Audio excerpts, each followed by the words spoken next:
네, 이런 가운데 김건희 여사의 도이치모터스 주가 조작 의혹 사건을 재수사하고 있는 서울고검이 첫 강제 수사에 나섰습니다.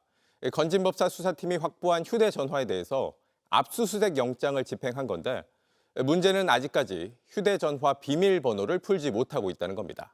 박현주 기자의 단독 보도입니다. 김건희 여사 휴대전화는 건진법사 게이트 의혹을 수사 중인 서울 남부지검이 처음 확보했습니다. 지난달 김 여사의 서초동 아크로비스타 자택을 압수수색하면서 휴대전화 세대와 메모지 등을 확보한 겁니다. 그런데 JTBC 취재 결과 김 여사의 도이치모터스 주가 조작 의혹 사건을 재수사하는 서울고검도 해당 휴대전화에 대한 압수영장을 집행한 것으로 파악됐습니다. 서울 남부지검이 확보한 김 여사 휴대전화에 대한 영장 집행은 서울중앙지검의 명태균 게이트 수사팀에 이어 두 번째입니다. 다만 도이치모터스 수사팀이나 명태균 수사팀이 휴대전화 실물을 건네받은 건 아닙니다. 휴대전화를 풀 비밀번호를 확보하지 못해 대검 포렌식 센터에서 분석 작업이 진행 중이기 때문입니다. 검찰은 이에 따라 김 여사의 통화 기록 등을 아직 확인하지 못한 것으로 전해집니다. 도이치모터스 주가 조작 사건에서 김 여사에 대한 강제 수사가 이뤄진 건 처음입니다.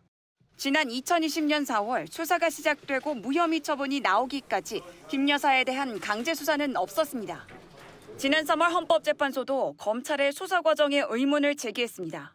김건희의 문자나 메신저 내용, PC 기록 등을 확보할 필요가 있었음에도 불구하고 증거를 수집하기 위해 적절히 수사를 지휘 감독하였는지 다소 의문이 있습니다. 서울고검은 논란 끝에 지난달 재수사를 결정했고 4명의 검사가 수사를 맡았습니다. 수사팀을 꾸린 직후 검찰이 첫 강제 수사에 나서면서 재수사에 속도를 내고 있다는 분석이 나옵니다. JTBC 박현주입니다. 네, 건진법사와 김건희 여사를 둘러싼 의혹들 또 검찰 수사 상황 더 자세히 짚어보겠습니다. 김영민 기자가 나와 있습니다. 김 기자, 이 검찰이 확보하려던 물품이 100개가 넘는다라고 저희가 전해드렸었는데 이 중에 실제로 검찰이 확보한 건 어느 정도입니까?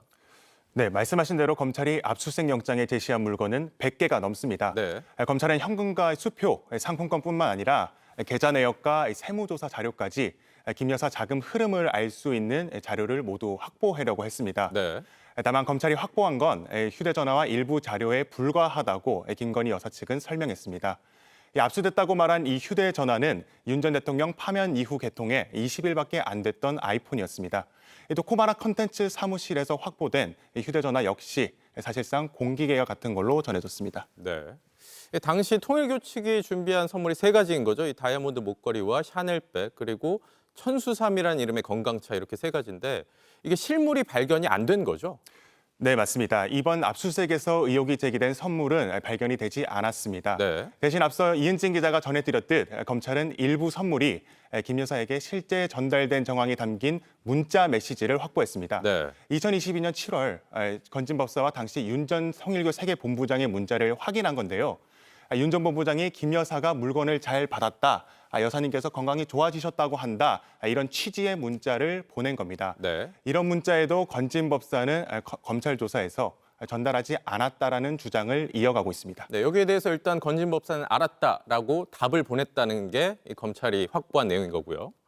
또 한 가지 짚어볼 게 이 선물의 배경으로 YTN, 이 언론사 인수 문제가 거론이 되고 있어요. 네, 맞습니다. 영장에는 이 통일교가 YTN 인수전에 참여한 사실을 포함했습니다.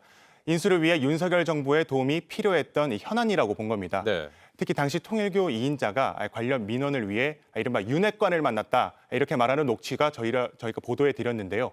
오늘 전국 언론 노동조와 YTN 지부는 YTN 메가게이트 실체를 낱낱이 파헤치고 책임자들을 즉각 처벌하라 이런 입장문을 내기도 했습니다. 네. 이 YTN 인수 문제 외에도 검찰이 의심하는 배경들이 더 있죠. 네, 그렇습니다. 또 영장에는 YTN 인수 외에도 캄보디아 개발 사업 지원 그리고 대통령 취임식 초청 등이 적혀 있습니다. 네. 그러니까 당시 통일교 측에서 이런 현안을 해결하기 위해 건진법사를 통해 김건희 여사에게 선물을 줬다 이런 겁니다. 새롭게 확인된 건 UN 제5 사무국 한국 유치 내용입니다. UN 제5 사무국 역시 통일교가 추진해온 사업입니다. 네. 통일교는 이 사무국을 분당국 한국의 비무장지대에 유치해야 한다 이렇게 주장을 했습니다. 검찰 수사도 지켜봐야겠지만 구체적으로 어떻게 청탁을 했고 추진해 왔는지 저희가 끝까지 보도해 전해드리도록 하겠습니다. 네, 여기까지 듣겠습니다. 김영민 기자였습니다. 마찬가지로 김건희 여사가 연루된 명태균 씨 의혹 수사는 총 책임자인 이창수 서울중앙지검장이 돌연 사의를 밝혀 논란입니다. 게다가 김 여사의 거부로 소환 조사가 무산됐는데도 일주일째 후속 조치가 이루어지지 않고 있습니다. 조혜연 기자입니다.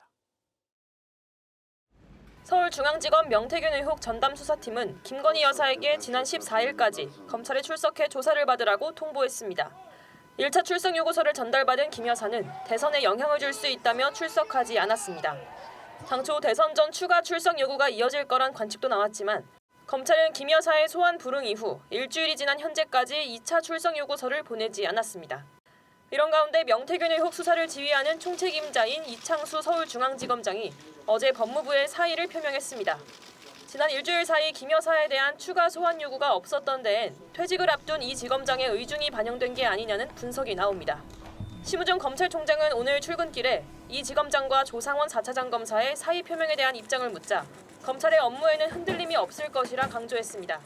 검찰은 어떠한 경우에도 흔들림 없이 역할을 수행할 것이고 또 총장으로서 그렇게 일선을 지휘하겠습니다. 다만 대선 전에 김 여사를 불러 조사할지에 대해선 따로 답변하지 않았습니다. 이 지검장 등의 퇴직 예정일은 대선 하루 전인 6월 2일로 알려졌습니다. 대선 전까지 업무를 수행한다 하더라도 김 여사 소환 조사를 비롯한 명태균 의혹 수사에 차질이 불가피하다는 우려의 목소리가 큽니다. JTBC 조혜연입니다.